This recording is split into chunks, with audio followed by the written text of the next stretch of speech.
Thank you all so much for joining us. We're really glad you're here.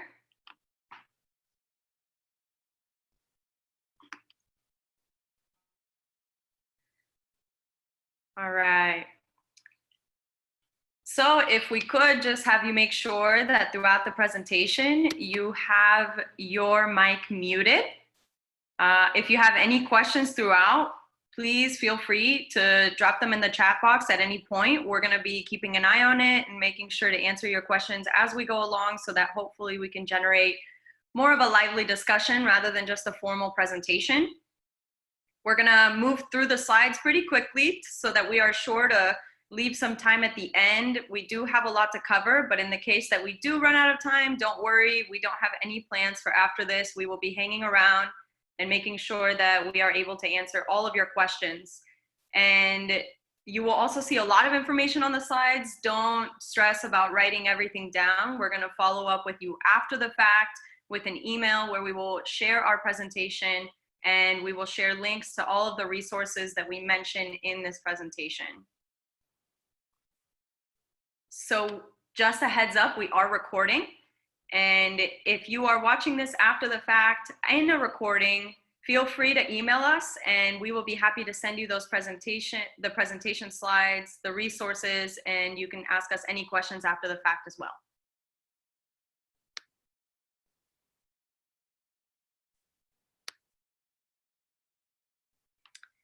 All right, so first, let's do some introductions. My name is Cristina Padilla. I am the Sustainability Engagement Coordinator at IUPUI. I am joined by the lovely Jessica Davis, who is our Director at IUPUI Sustainability. And we will just really briefly give you a little bit about our background, but we won't get too much into the weeds because we are going to be delving a little bit more into our experience throughout the webinar. And so those details will eventually come out. I'll go ahead and kick things off. So I am an alum of IUPUI. I studied sustainable management and policy and earned a certificate in sustainable technologies. And I graduated in December of 2017. After I graduated, I went on to work at the City of Indianapolis Office of Sustainability for a little while, where I was a project manager. And as of about a year, a little bit more than a year ago, I joined the IUPUI Office of Sustainability, and the rest is history. And we've loved having her. So my name is Jessica. I'm the Director of Sustainability here at IUPUI. As a helicopter goes over the house.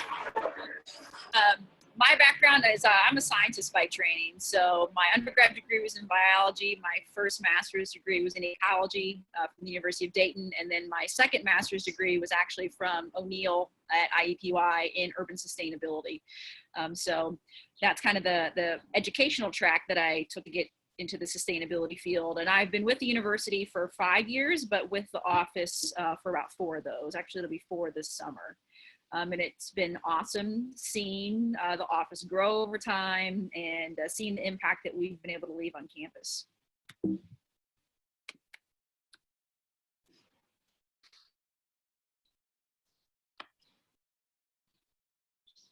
All right, so first, we could not get any further into this presentation without acknowledging that this sucks.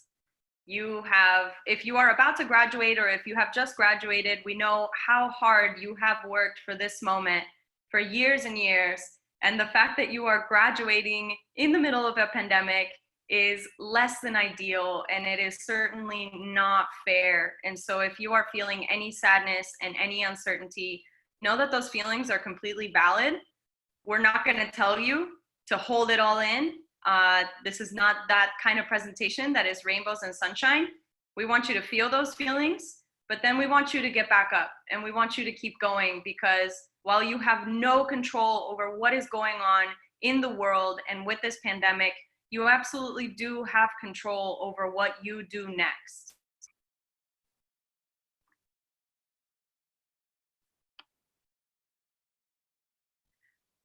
So this is one piece of advice that absolutely everybody who is on this webinar right now should take, no matter what you decide to do next. So before you set out on your journey, we want you to reflect back on all of the people along the way who have helped you and who have made an impact.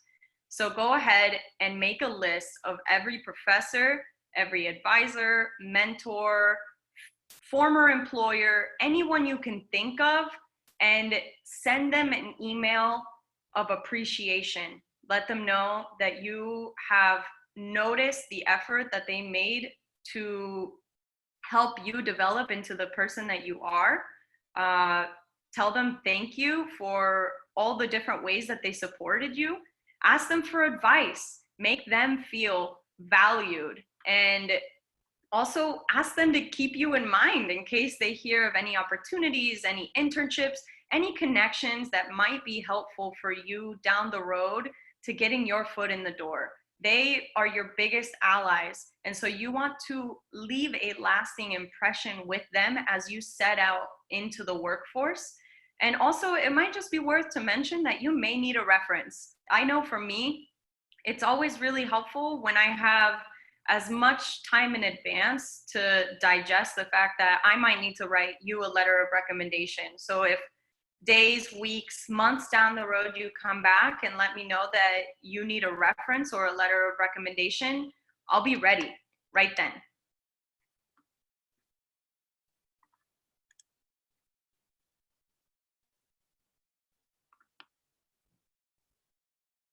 All right, so first we are just going to briefly, could you go back real quick? We're going to talk about the state of the sustainability profession very briefly. We're going to be talking about a report that is produced by Green Biz, an organization that kind of works at the intersection of sustainability and business. If you do not already know about Green Biz, I highly recommend that you find them on social media or you sign up for one of their newsletters. They put on events, they put on webinars, they have conferences, and they also gather data and conduct research to produce annual reports like the state of green business and the report that we'll be talking about here, the state of the sustainability profession. So just bear in mind real quick that this report was produced with data from 2019 in a pre-COVID-19 era. So while it does not give perfectly accurate projections of what 2020 will bring, it at least gives us an indication of the direction that our industry is headed in.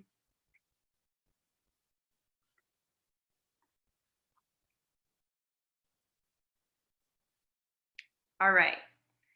So Green Biz pulled data from LinkedIn job postings and positions listed on LinkedIn, and it essentially showed over the course of 2019 that there continues to be an increase in demand for sustainability professionals.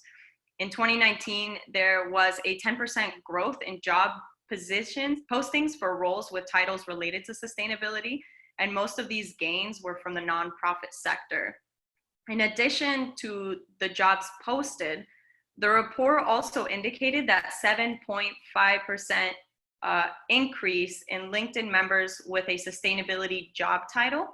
And the greatest growth was among sustainability specialists, sustainability analysts, and sustainability advisors, all of which those positions rose more than 20% in the past 2 years.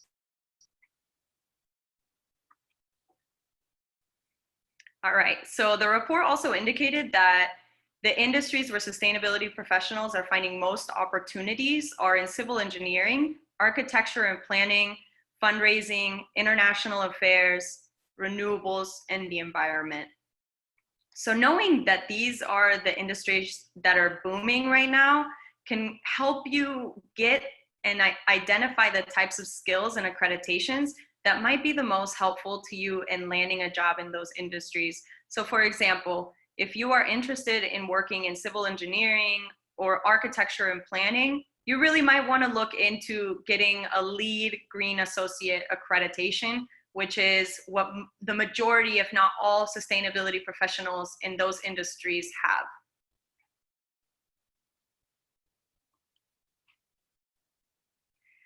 So another really interesting insight from that report was how sustainability professionals heard about their jobs. If you are a recent graduate or have just recently entered the workforce, you most likely are going to fall into the category of the individual contributor. These are folks in entry-level positions. And so you can see here that most individual contributors heard about their jobs through a position posted on the organization's website. But the second most common way that folks heard about their current jobs is by word of mouth.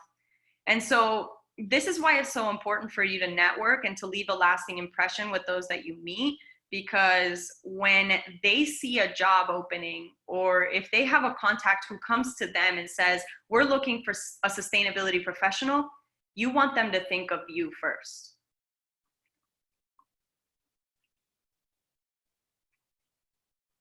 All right, and for those who don't know, Larry Fink is the founder, chairman, and CEO of BlackRock, the largest money manager in the world. They oversee more than $7 trillion. That's trillion with a T. So as you can see, Larry Fink and his firm are incredibly influential.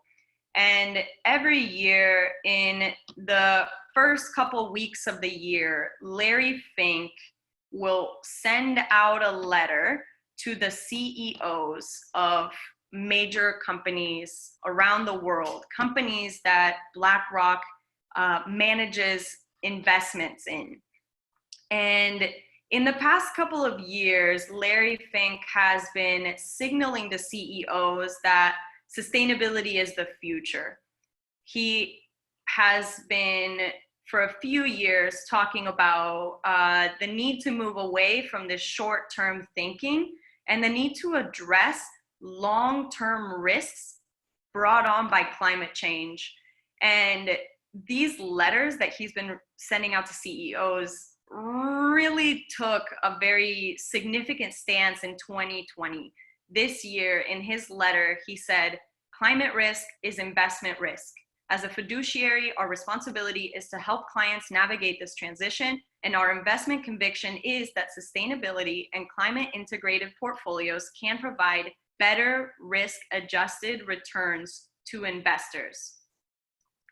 In this letter, he said that BlackRock would begin to exit certain investments that present a high sustainability-related risk, such as those in coal production. And his intent is to encourage every company to rethink their carbon footprint.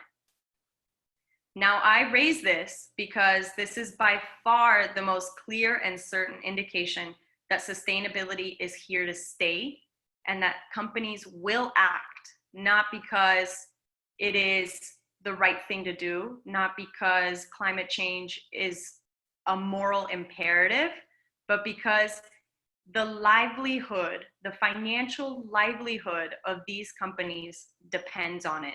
And so you will start seeing these letters, they typically lead to very serious action and very quick and swift action. So you will see a shift taking place among at least the business sector to taking sustainability much more seriously and creating positions for sustainability professionals at all levels of the hierarchy. So another thing we wanted to bring to your attention was also trends in the sustainability sector, specifically in higher ed, just because that's the sector that we work in, but we also hear pretty frequently from our students that they enjoy working in higher ed and it might be something that they're interested in doing for their career. So for those of you who are not aware, ASHE, the Association for the Advancement of Sustainability in Higher Ed, creates a sustainability staffing survey report, usually every 2 years. So the 2019 report should be coming out here shortly. So this data is from the 2017 report. You can see some of the similar trends in hiring in higher education that Cristina mentioned in business, that there's a steady increase in the number of jobs that are being posted, a steady increase in those who are keeping their jobs longer. And also we're seeing that there's an increase in folks who are under 30, right? So those young professionals who are just entering the workforce, taking up a larger percentage of the sustainability positions in at colleges and universities. So if you're interested in that, we'll certainly share this full report with you. It also shares everything related to salary and where folks report and what sort of education is most often cited for people who hold certain positions. It's a really useful survey. We refer to it, we fill it out ourselves. That's how they get the information, is they poll sustainability staff from higher ed.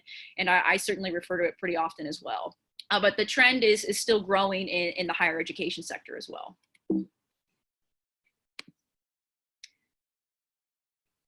So the next section we're gonna tap into here is how can you get your foot into the door of an organization? What's the best way to start looking for a place of employment?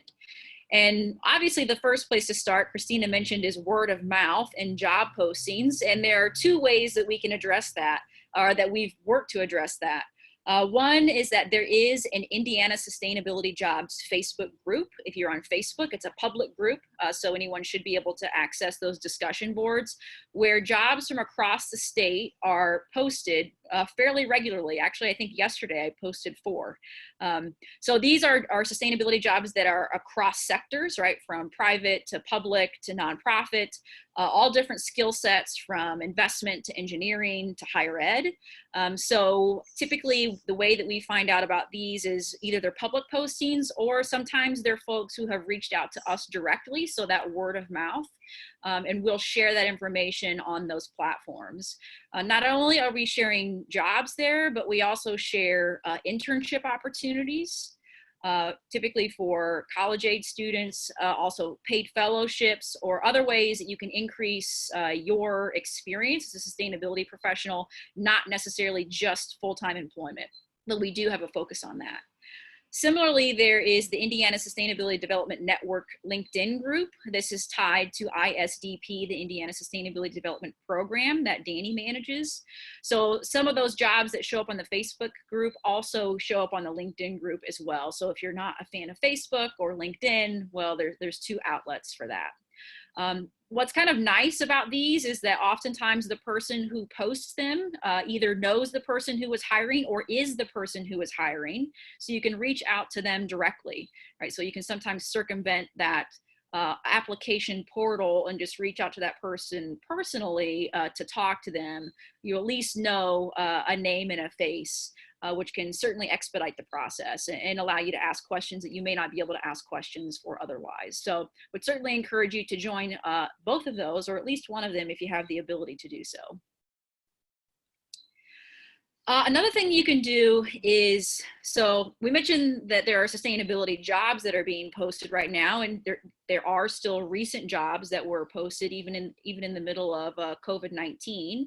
But if for some reason some of those jobs have more experience required than you might have, you can still take jobs that are not what we're calling sustainability related. As in, there may not be sustainability in the job title, there may not be sustainability in the job description.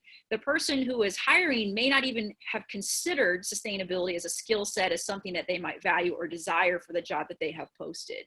The reason for this is because we have had examples of a handful of students who have taken a job that is not sustainability related, but they were able to make it a sustainability related job by demonstrating the value of sustainability to their employer while still holding the job as it was written. Another way around this, especially right now, is that there are a lot of essential jobs that are hiring right now. Amazon, FedEx, UPS, grocery stores. And what's interesting is that, yeah, you may be working in a grocery store, maybe just working on stock, or Amazon helping fulfill shipments. But a lot of these companies have corporate sustainability goals and policies.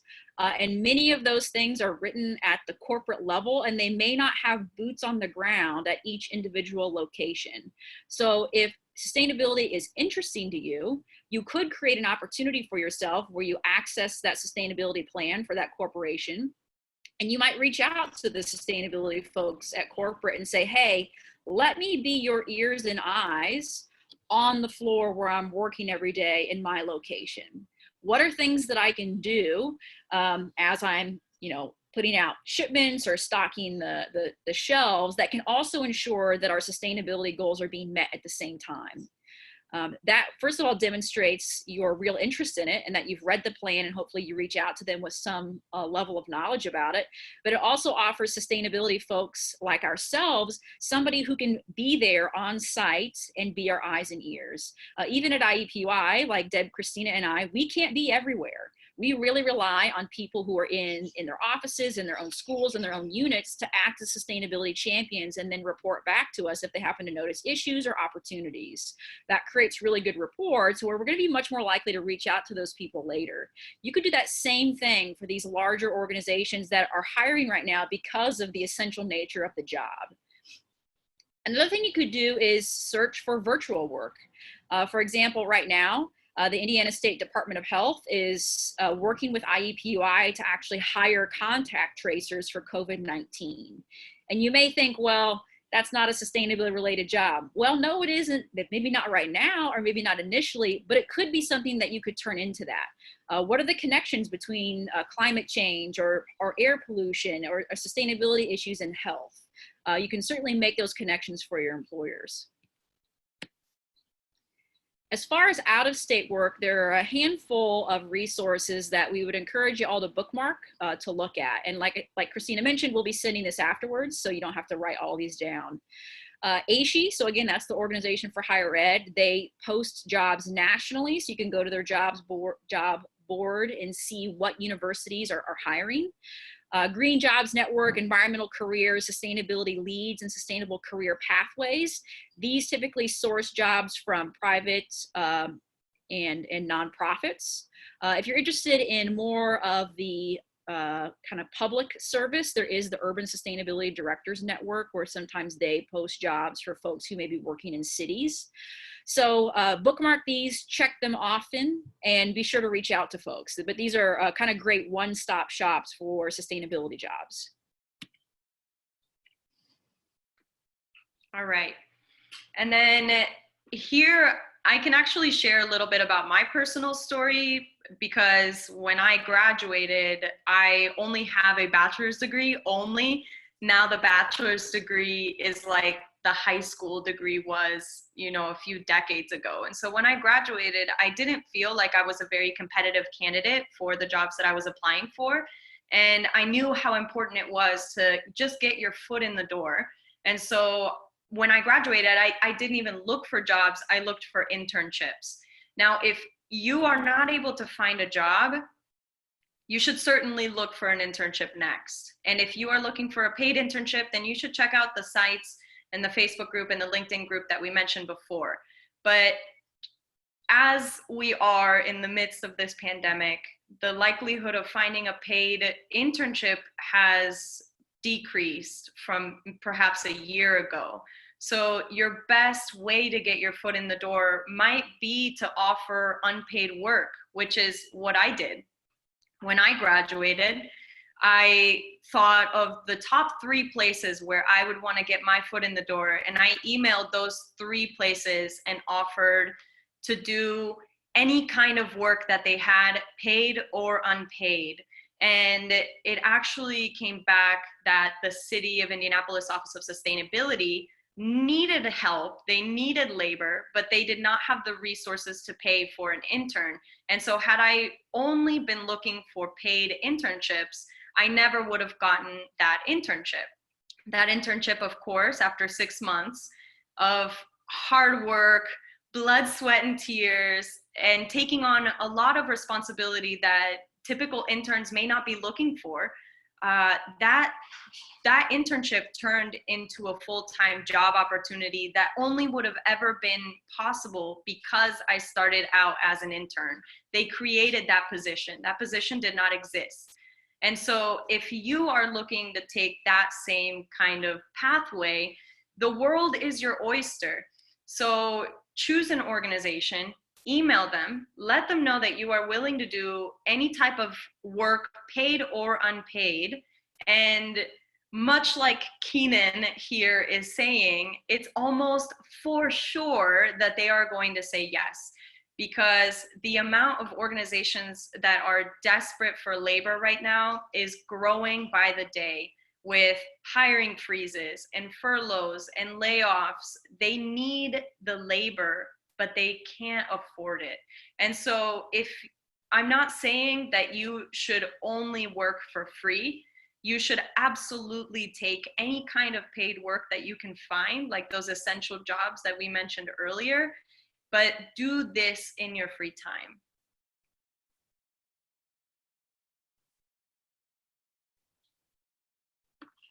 All right.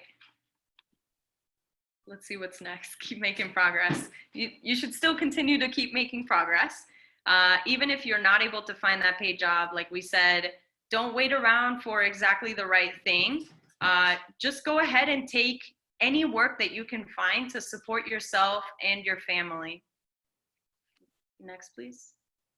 So when thinking about making progress, it can look like something beyond just employment or internship, as Cristina mentioned. So we're going to go through a couple different ways that regardless of employment status, you can keep yourself moving in the sustainability world. One that folks often think about, and I've heard students talking about, is either going back to or staying in school, right? I'm just going to ride this out for a little bit and see what happens. Hopefully you might be more qualified when you enter the workforce, but we want to caution you to be very deliberate about making this decision. If you are going to go back to school or stay, whether it's going back to graduate school or staying in school to go to graduate school, you need to ask these questions yourself and answer them yourself honestly. One is your financial situation. If you're going to choose to go back to or stay in school to go to graduate school, you have to ensure that this is the best financial decision for you. There are fellowships available, scholarships available, but if those don't come through, or grants that are available, what are you able to do given the current situation?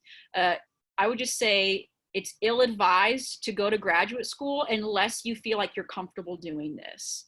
The second one is be sure of what you want to do. Don't just use graduate school as a delay of going into the real world, because you are going to be dedicating a couple of years of your life to this, and you're going to come out with something at the end that's going to have value to it. So make sure that you actually value that end product. That means thinking about, if I'm going to go into the sustainability workforce, what specific sector or sectors do I want to work in? Do I have specific topic areas in sustainability that I'm most interested in? You have to be able to answer those questions confidently to make sure that the decision to go to school or stay in graduate school is right for you. A third consideration is the right program for you. It can be tempting to just pick whatever school is closest by, and that might be the right decision financially, but also consider goodness of fit. If you need to work full-time, maybe you need to consider programs where you could only go to school at night so you can still support yourself and your family. Think about culture. Are you going to fit into that school or with that program? And then the last one is kind of related to that, is the right school or location for you. Some of you may have the ability to just up and move across the country, and that's great if you can do that, but some of you may not be able to. So consider that when you're making your decision, but don't go back just for the sake of delaying or because you're not sure what else you want to do. Graduate school is a decision that you have to be confident in. So hopefully it's been something that maybe you've already been thinking about for a while, and now this was maybe just the extra push to make you consider it more seriously. And because we're at IUPUI, we'd be remiss not to tell you some of the programs that we have on our campus. One is that we do have graduate certificate programs, and this could be a really great way, regardless of whether you're coming to IUPUI or not, but this could be a really great way for you to test the waters of graduate school before you decide to commit fully, especially in light of some of those other questions that we asked earlier about goodness of fit and are you sure it's what you want to do.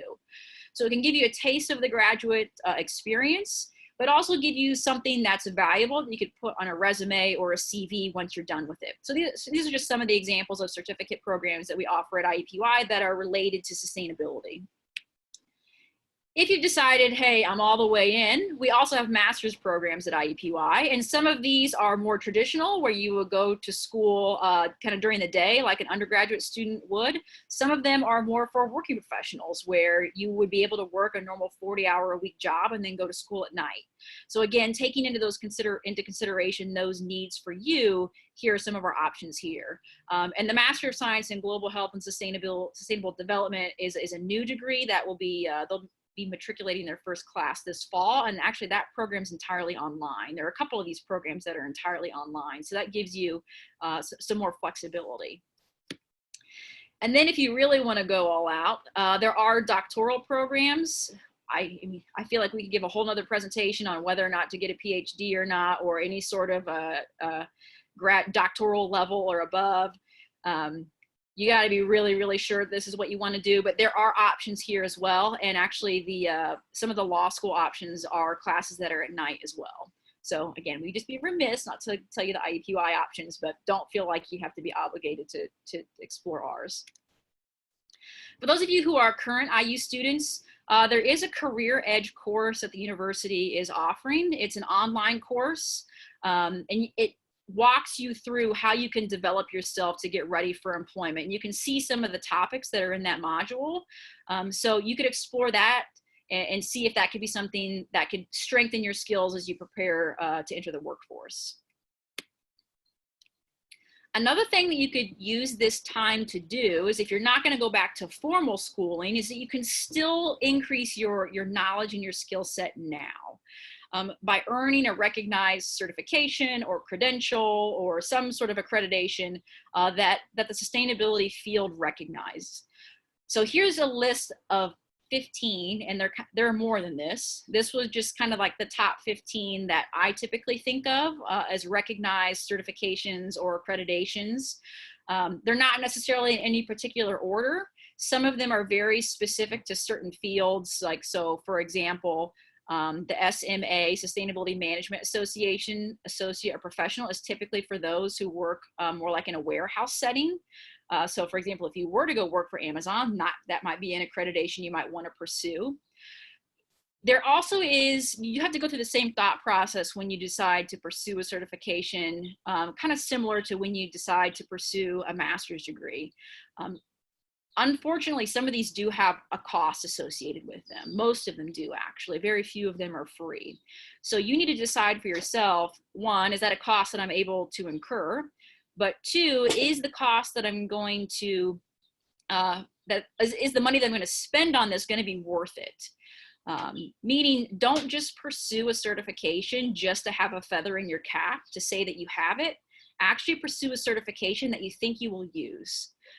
So for example, in a lot of job postings in sustainability, typically the one that I see most often are the first two, which are the ones that are listed there, where it really say required or recommended or desired or something like that. And that's the lead AP, so the accredited professional, or the ISSP, SA is Sustainability Associate, CSP is Certified Sustainability Professional. The SA would be more for entry level, because for the CSP, I think you have to have at least 5 years of experience. But those are two certifications that I see pretty regularly on job postings for sustainability positions specifically. And they're recognized, right? LEAD is recognized globally, ISSP is recognized globally. I actually am ISSP myself. The exam is not difficult. If any of you went through the O'Neill program, you'll barely have to study. I think I finished the exam in like 20 minutes, but it's a way to add just extra confidence to your resume. And it's something that you could do to still brush up your skills and keep yourself fresh during this time. There's some other ones as well. So the True Advisor is about zero waste. GRI is mainly about kind of like carbon indexing. Certified Sustainable Development Professional, that's more around like urban planning and sustainable development, economic development. Already talked about SMA. Environmental Sustainability Professional is more for the environmental field.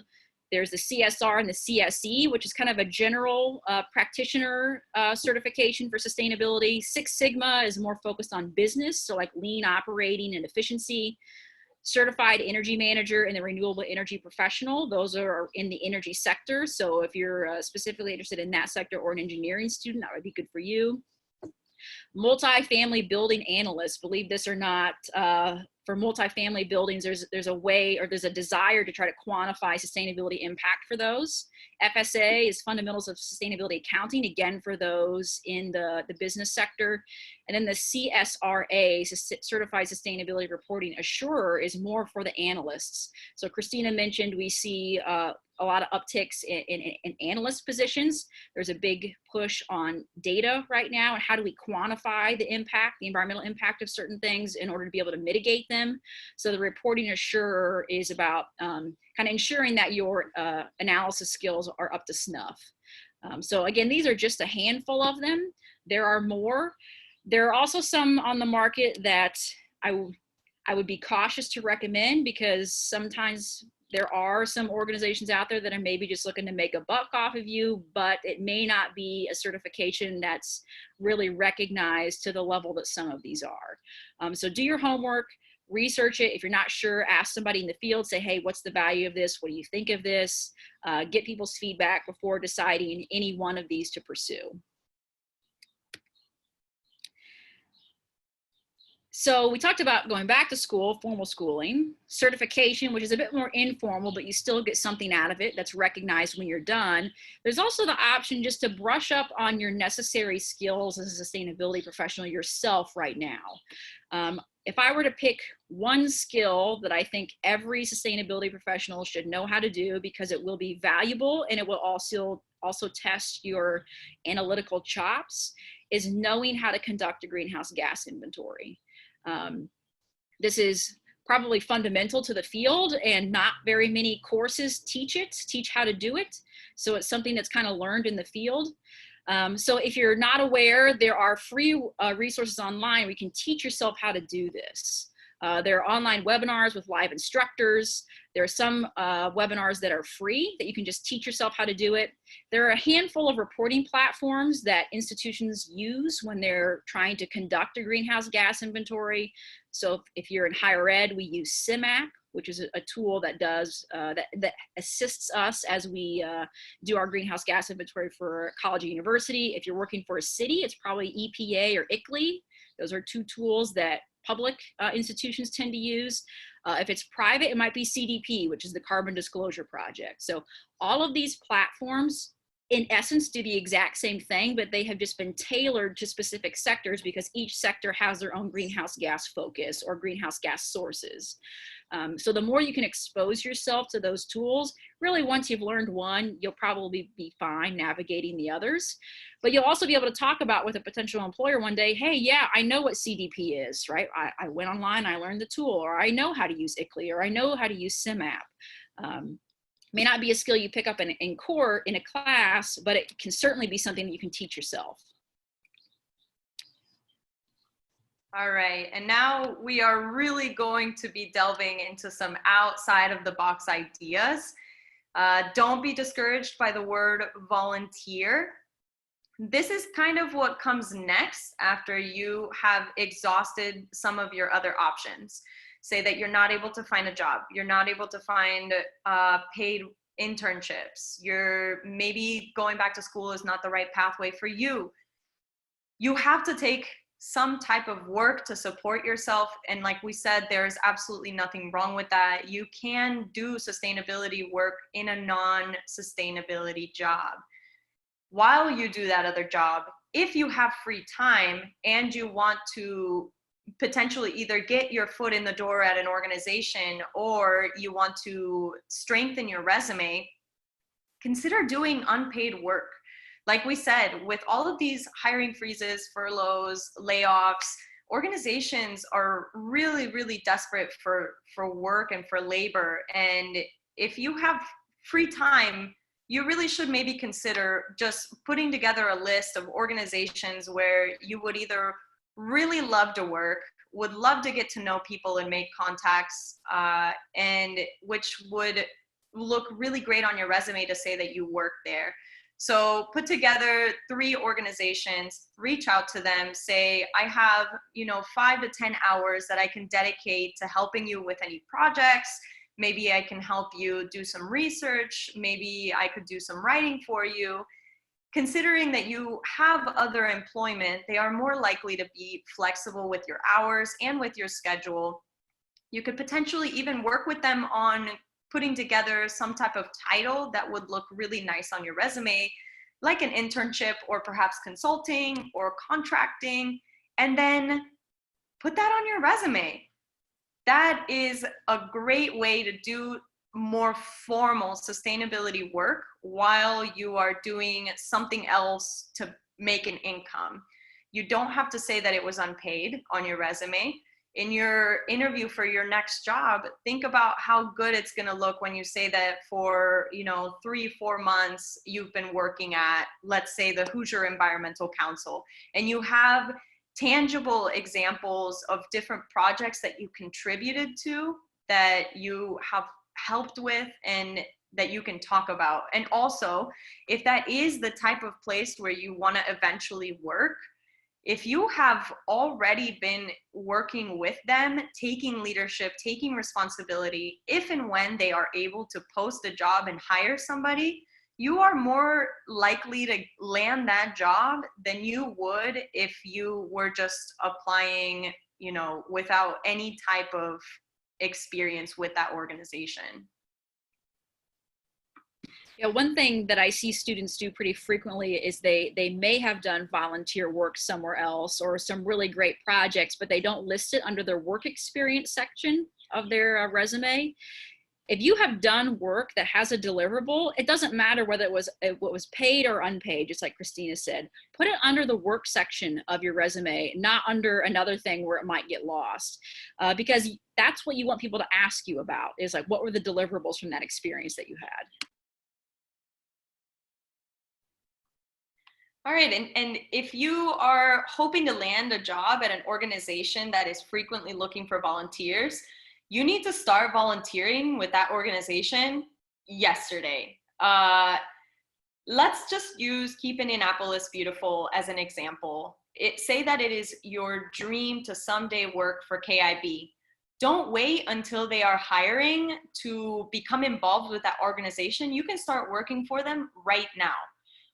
Attend some of their tree plantings, maybe attend a neighborhood cleanup, engage with them on social media. They're constantly hosting social media campaigns. Let them know that you are committed to their mission. And even better, if you can demonstrate leadership, say by becoming an Adopt-a-Block captain for your street. If they see you long enough and they start recognizing your face, they start getting to know you, when the time comes that they are able to start hiring again and they post that job, that's when your commitment is really going to pay off, because you will have, let's say that your application crosses their desk. You will have employees that currently work there who can vouch for you, who can vouch for your character, for your work ethic, your commitment, your determination. And they might just be able to put in a good word for you, making you much more likely to get that job at KIB than any old Joe off the street that they've never seen or heard from before. And like we said earlier, the second most common way that folks land their job is through word of mouth. So start networking now. Don't wait until later, especially if you have not yet graduated. Get out there and meet people. Everybody right now has time on their hands because we're all working from home. You're not going to find someone who tells you that they're too busy to meet with you right now. So just send an email, put yourself out there and introduce yourself. Ask them to attend a virtual coffee meeting with you and try to get to know those influential people that maybe would be able to help you down the road. Pick their brain, put yourself on their radar. If they don't know about you, they're not going to be able to help you down the road. So if they hear an opportunity and they just had a coffee meeting with you where you let them know that you're looking for a job, they are much more likely to help you. You can also attend some virtual events right now, because I know that obviously, we're all social distancing, so there's not a whole lot of in-person events and conferences, but there are virtual meetups and events and conferences, like the Indiana Recycling Coalition conference, which is coming up in June, And then the Indiana Sustainability and Resilience Conference, which is down the road. I just had to plug it because that's our conference. You can also join membership groups and get to know people there here in the community. The sustainability community in Indianapolis is very small and tight-knit, and they're actually a lovely group of people. So put yourself out there, get to know folks. And if you aren't sure how to find out about these webinars or virtual engagement opportunities, sign up for newsletters for local organizations. They, just like our newsletter, we're always sharing virtual events where you can come and learn or meet with us, engage with our office. So after this webinar, included in the email that we'll send out to you, we will include a list of newsletters for local, regional, and national organizations that you should definitely consider signing up for.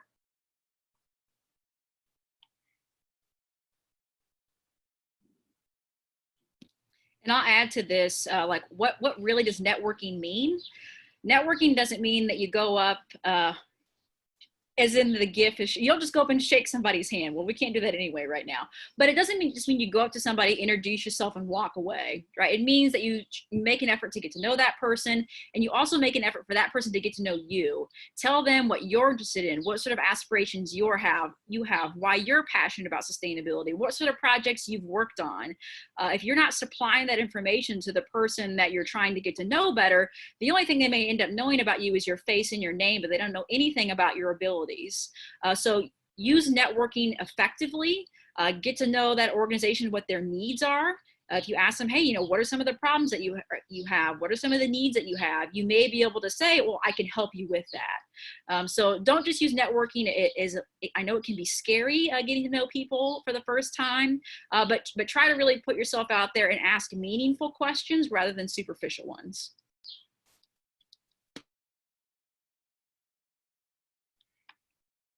Yeah, and we've given you plenty of examples of how you don't have to wait for anybody to open the door for you. You can start reaching into these organizations and working your way in. So now these following examples aren't even necessarily, you know, how you can get into an organization. These are things that you can do right now. So if you are really passionate and truly enjoy learning about sustainability, you can start sharing that passion with others. There are a lot of folks out there who just truly enjoy learning and interacting with people who feel passionate about the same things that they do. So you can make art, you can share through a blog or a video blog on YouTube. You can start a social media account, either that's educational or about humor, like climate memes. If you guys are anything like me, I follow so many Instagram pages that are all about sustainability. So why should you do that? Because you can do it right now. You don't need anyone's permission. You don't need anyone's validation. You can start building your brand, and it will force you to continue to learn and to meet other people. You may attract attention from others in the field, locally or nationally. And you can also add that to your resume and discuss it with people at interviews. We actually have an example here for you, a case study of Polly Barks. And Polly is an Indiana native who for many, many years started blogging and Instagramming about her passion for a zero waste lifestyle. I myself followed Polly for many years and have quite literally watched her turn her passion into a career. She now has started an consulting and educational business where she teaches people and companies how to be more sustainable in practical and actionable ways. And she did that all on her own, and you can do that too. While you have downtime, if it has always been your dream to start some type of organization, whether that be a grassroots group, a nonprofit, or even a for-profit business, maybe now is a great time to start thinking about how you can do that. And a great example of someone who has done that is Julia Spangler. Julia, She is within our community. She lives in Indianapolis, and she noticed a sustainability opportunity while she was working a non-sustainability job. She was a graphic designer in a corporate marketing department, and she noticed that they generated a lot of waste during the events that they hosted for their clients. So she researched sustainability in the events industry and started working with clients while working her other job. And in the beginning, she did this for free, just in order to gain the experience and gain the credibility that she needed to demonstrate results and prove the value of her work. And after running multiple waste diversion programs, she turned that knowledge and experience into an online course that she teaches to this day, and does speaking presentations for groups around the country to help them plan less wasteful events. So Julia is not able to be here, but she wanted me to mention that education is a valid business model to consider. Sharing your knowledge and passion for sustainability with others can pay the bills. So how can you do that? Whether that be a business, organization, nonprofit, things that you can do right this second is you can start researching and reading up on best practices, learning about how others have done the same. Make a really well thought out plan of step by step how you are going to do that. If you ever go looking for investors, they will need you to bring a business plan. So you can share the draft of that plan with others and seek input, see where maybe your faults lie, or potentially others could bring ideas that you hadn't thought about, and start slowly and build out the foundation for this dream. It's not going to happen overnight, most likely. Just like Julia, you may have to work another job on the side while you build your side hustle turned profitable business. But we do want you to be aware of making large financial investments, especially if you think that your business is going to be profitable right away, because that is just unlikely that would happen right out the gate. So especially in times like these, we just don't want to encourage anybody to make any large financial investments into starting a business, because you don't need to. You can do it without spending a dime. And there are lots of resources in your local community. Many cities have a small business administration, which will provide free meetings, free courses, opportunities for low interest loans, or even grants to help you start up your own business. So search those out. Take advantage of your small business association. They can certainly be really helpful in helping you navigate what is a seemingly daunting process of starting a business. It can feel scary, but they can really help you out and make it easy and digestible for you. All right, and we are running low on time, so we will leave you with just a few final words, which is take care of yourself, take care of your mind and body, do what you have to do to take care of your family, and you will be okay. You will rise above this, and potentially the experience of overcoming this challenge will build a grit and a resilience within you that will serve you well for the remainder of your life, knowing that you were able to overcome this massive challenge that may have seemed insurmountable. If anything were to happen down the road, say that you were to lose your job or we head into another economic downturn, knowing that you were able to overcome it once before will help you to realize that you have what it takes to get through anything. So that concludes our presentation. We would love to hear from you. You can email our office or you can email one of us. You can check out more about IUPUI Sustainability either on our website or our social media pages. But without further ado, please let us know if you have any questions. Even though we are out of time, like I said, we're just gonna hang out for a little while and answer all of your questions until there are no more. So feel free to either drop them in the chat box or you can also unmute yourself and we'd be happy to chat with you.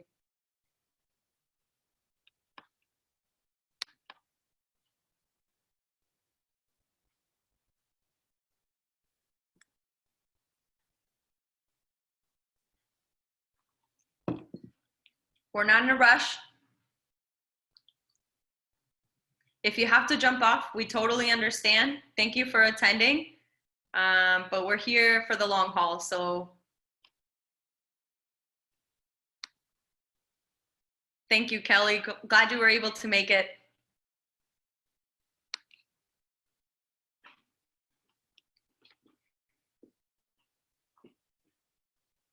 Thank you, Chris.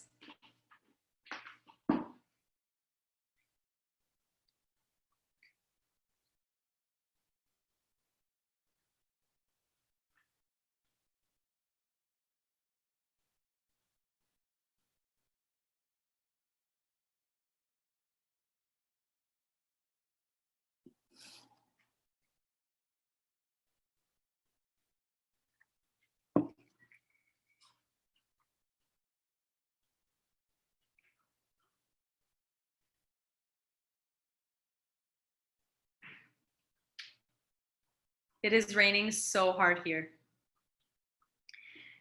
Amber says, do you see value in LinkedIn among the sustainability profession?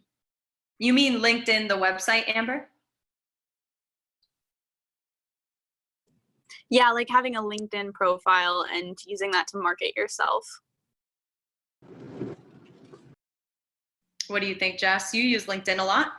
Yeah, so I think especially for those who are nearing the end of their academic career and looking to enter into the job market, it's good to use it to advertise yourself, but even more useful is to find other people who have the job that you think you want and to reach out to them.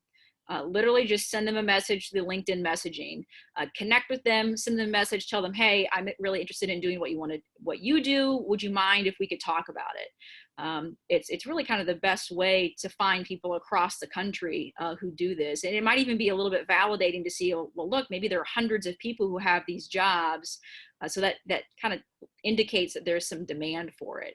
So definitely use LinkedIn as a way to talk to folks and learn more from them, but also curate a profile for yourself that is a reflection of you and your accomplishments. I know it can seem a little bit silly to invest a lot of time into a good LinkedIn profile, but if that's the public facing version of you, then you probably want to make sure you're controlling that to the best ability that you can and presenting the version of you that you want other people to see.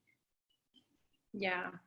And don't forget too that you can always link to reports. You can link to websites, you can link to articles, anywhere that they might be able to follow up and read more about what it is that you did at that job or internship. Definitely link it to your LinkedIn profile. I think that reflects really well. And we talked earlier too about writing a blog. You could potentially just share about sustainability right on your LinkedIn page. That's a good way of networking with folks out there.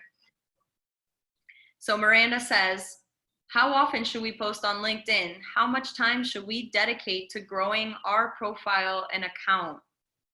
So a good example of this, I don't know if this is like, I don't know if there's a right or wrong answer to this. So there is a podcast called Sustainability Defined, and one of their hosts, Scott, he posts on LinkedIn 3 times a week.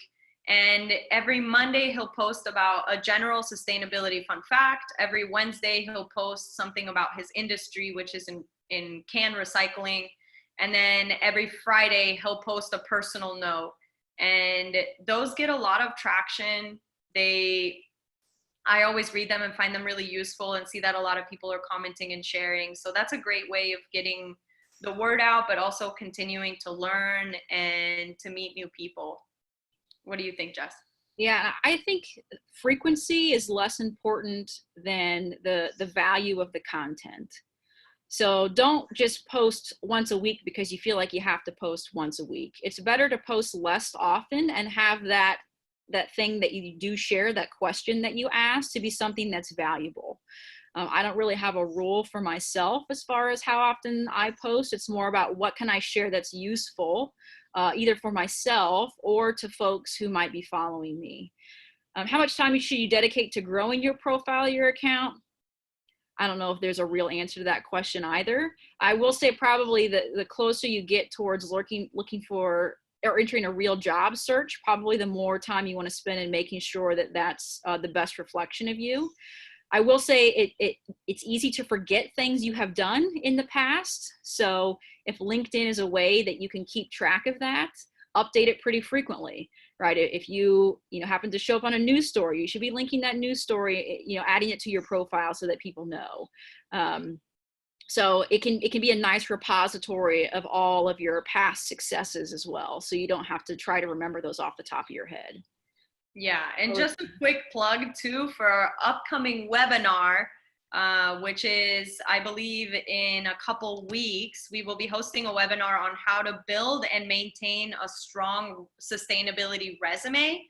Jessica and I will share about best practices, what content to include, formatting of your resume, and then also how to keep track of all of your accomplishments. Jessica uses a Google Doc where she keeps track of all of her speaking engagements, all of the presentations that she's been on, all of her, say, articles, research, everything under the sun. So Valerie has asked, is there a right time to start a LinkedIn account? Are gaps in posts and updates on your page considered unprofessional? So I would say the right time is now, right? Especially if you're in college or past college, I would say you should definitely have one. As far as gaps in posts, I don't know if you're referring to gaps in employment or gaps in updates. So gaps in employment, I think, are fine, especially when you're a student, because you can describe those. I mean, even if you're not a student, as long as you are transparent about why you left the workforce. It may have been because you decided to step away to take care of family, like just be upfront about that reason. So I don't think gaps are an issue as long as you can address them. And again, about updates, I don't think it's considered unprofessional to not update it, but it may not be necessarily the best representation of you, as in like the most up-to-date, most accurate one if it's not updated. So for me, like, I try to update my LinkedIn profile probably every 6 months. Like I'll just go in and say, okay, hey, is all this stuff still right? Yes or no? And if it's not, I'll bring it up to speed. So that would be my 2 cents about that. Yep. Alyssa asked, I have a question about searching for jobs. I will definitely look into the sites you provided. In addition to that, do you have suggestions for job search terms? I find that environment and sustainability can be used in a lot of different ways that are unrelated to what I am looking for. So I would say, yes, that is an issue. So sometimes when you search sustainability, you might get like a lot of financial jobs where they're talking specifically about like financial sustainability. I haven't found a way to filter those out besides just scanning through them and after a while figuring out, yeah, no, that's not what I want.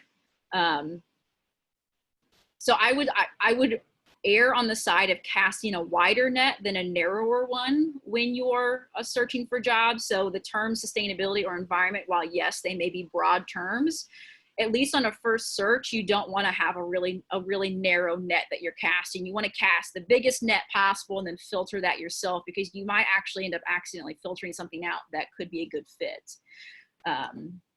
But I would say that those are probably the 2 biggest terms you want to search, despite the fact that you may not always get what you're looking for.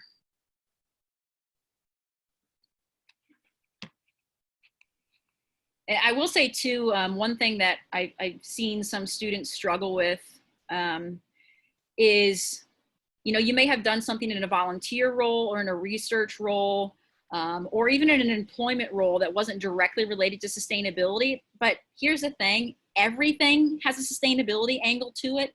Almost everything. You have to find that angle, and it's up to you to be able to articulate to your hirer what the sustainability angle to your project was, or that experience was. So while on the surface, something that you do may not be directly related to sustainability, it's up to you to figure out how to communicate that. And it needs to show up both in your resume, which we'll talk about at the next webinar, but also in person, you need to be able to communicate that. It's like, yeah, like I may have done a study on efficacy of government, but here's how that has a sustainability angle to it. So learn how to communicate your experience through a sustainability angle and how to write your experience through a sustainability angle, because if you can't do it, then nobody else can understand it that way either.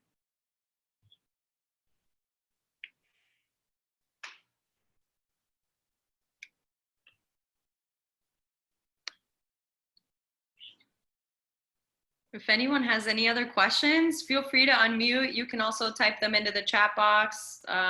We're not going anywhere.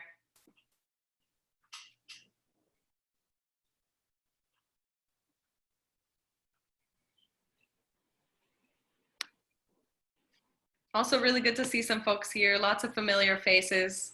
Yeah, I see or names. I see lots of names. Exactly. Another thing I'll mention while we're talking about it is say that maybe you didn't get a degree in maybe you found out later that sustainability was something that you really wanted and you're like, oh man, like I didn't get a degree in sustainability. I don't want to say that it doesn't matter, but to a large extent, your degree isn't going to be the most important thing when you go to try to secure employment in sustainability. Because it touches all sectors, anyone can come to sustainability from every background. So don't let the fact that you may not have sustainability in your degree title deter you from pursuing degrees in sustainability. Ultimately, at the end of the day, what employers are looking for is experience and people who can articulate that experience in a way that is what they're looking for. So you may have a degree in philosophy, but if you've had tons of experience in sustainability, I'm going to pick you over somebody who has a degree in sustainability but no experience, because you at least know what it's like to do this job, and you have hopefully demonstrated that you're good at it. So don't let degree title scare you at all. Experience will trump degree every day. Yeah, and Julia Spangler, like we said, she didn't have any formal training in sustainability, came from a totally different background as a graphic designer, and is now quite possibly, you know, one of our most prominent leaders in the sustainability community here in Indianapolis. So certainly you can always pivot. There is so much room in the sustainability community for you.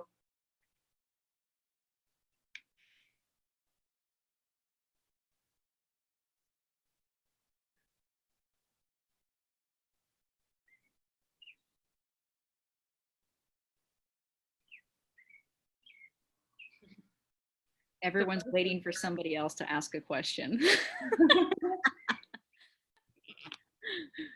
All right, folks.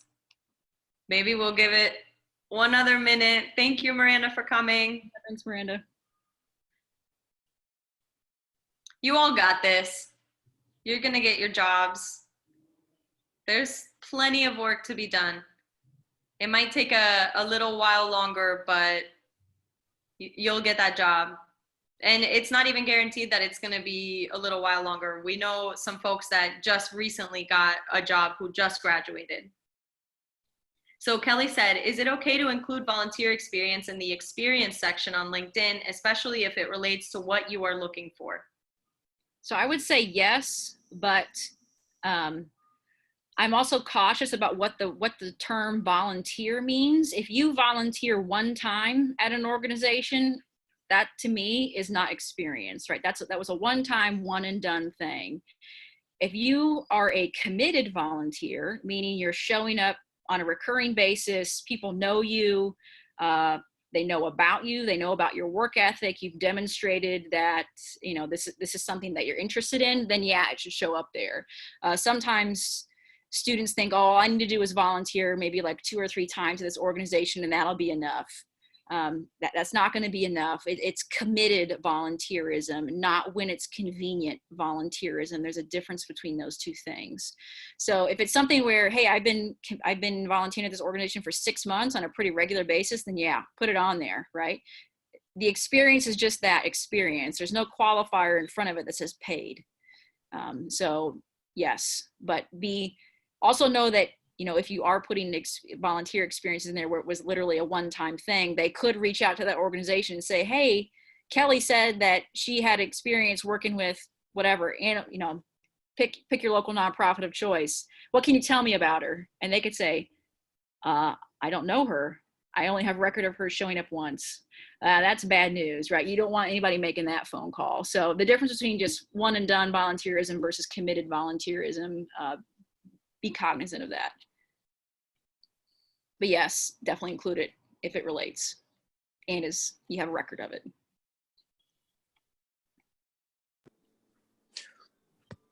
Thanks, Amber. Thank you, Emily, and thank you, Kelly. Hi there, this is Justin Lazaro. Can you guys hear me? Yeah. Yes. Hi, Justin. Hi, everybody. I just wanted to thank you both for everything you've done for me, but not really a question, but more of an update. I just found out that Culver got the certification for walk-friendly communities, so I wanted to share that.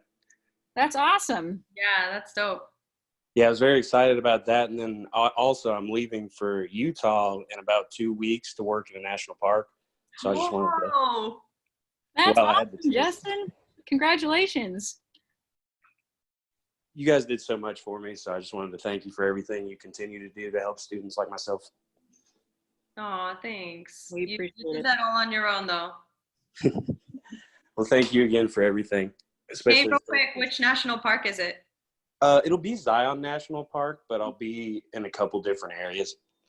Ah, Jessica. I've been to Zion. It's a good one. Yeah, I love it. I ended up spending like a week-long vacation, solo trip out in Utah last year. And as soon as I got back, I started looking for positions. Dang, well done. Maybe we'll see you out there someday. Hopefully, yeah. But yeah, I'll keep you guys updated. But again, thank you for everything. Yeah, you're more than welcome, and way to put in the work, Justin. You earned it. Thank you. Yeah, you guys definitely, I'm one of those students for sure that found sustainability late, but it's definitely encouraged me to take on a lot of new things in life and, just kind of get out there and start doing something, Yeah, I did not know the word sustainability when I walked across the graduation stage as a senior and undergrad, and now I direct it for a campus of like 38,000. So if there's any hope for you, it's that story. For everyone. Yeah, I appreciate it. Thank you for everything again. Hopefully I'll keep in touch and talk to you guys soon. Yeah, you know how to get a hold of us. I'll talk to you guys later. Right. Yeah. All right, final call. Maybe if you have a question, unmute yourself, but probably we're going to hop off in 5, 4.